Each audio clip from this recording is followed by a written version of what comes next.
Hi friends, good afternoon. আমি একটা climbing প্রজাতির গাছ দেখাচ্ছি আপনাদেরকে। দেখুন, একে বাংলায় বলে বুদ্ধবেলি। বুদ্ধদেব যেখানে তপস্যা করেছিলেন সেইখানে এই গাছটিকে ওনাকে ছায়া প্রদান করেছিলেন আর কি। এই লতানো গাছটা ওখানে ছিল আর কি। তো এই গাছটি খুবই সুদীর্ঘ হয়। এর কাষ্ঠল অংশটা, গোড়াটা কাষ্ঠল টাইপের হয়। এই যে দেখুন, এইখানে গোড়াটা লাগানো হয়েছে। গাছটির গোড়াটা হচ্ছে কাঠের টাইপের আর খুবই শুভ হয়।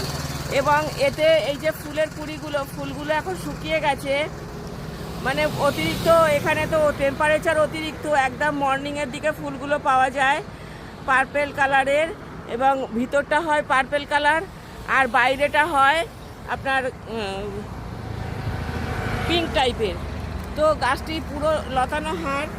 এটাকে বলা হয়, ইংরেজিতে বলা হয় এলিফ্যান্ট কিপার। এর বিজ্ঞানসম্মত নাম হচ্ছে এগিয়া নিরভসা।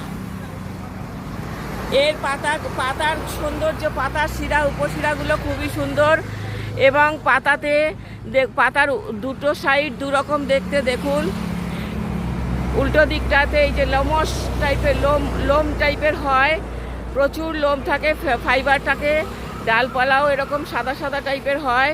এবং এর পত্রবিন্যাসটা খুবই সুন্দর। এটি একটি মেডিসিনাল প্ল্যান্ট। এর মেডিকেল ভ্যালু প্রচুর আছে, বিশেষত চর্মরোগে এর প্রচুর মেডিসিনাল ভ্যালু আছে। এবং গাছটি প্রচণ্ড লম্বা হতে পারে, উঠে যেতে পারে। Thank you for watching. এই যে ফুল কুড়ি সব হয়েছে, ফুলগুলো এখন ঝুলছে। ফুলগুলো দেখতে খুবই সুন্দর লাগে। ভিডিওটা ভালো লাগলে অবশ্যই একটা লাইক, শেয়ার, কমেন্ট করবেন। আমার চ্যানেলটাকে সাবস্ক্রাইব করে আমার পাশে থাকবেন প্লিজ। আমাকে আরও নতুন নতুন ভিডিও বানাতে উৎসাহ যোগাবেন। Thank you.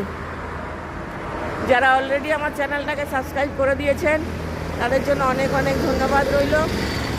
যারা এখনও করেননি, আশা রাখছি তারাও আমার চ্যানেলটাকে সাবস্ক্রাইব করে দেবেন এবং আমাকে নতুন নতুন ভালো কাজ করতে উৎসাহ যোগাবেন।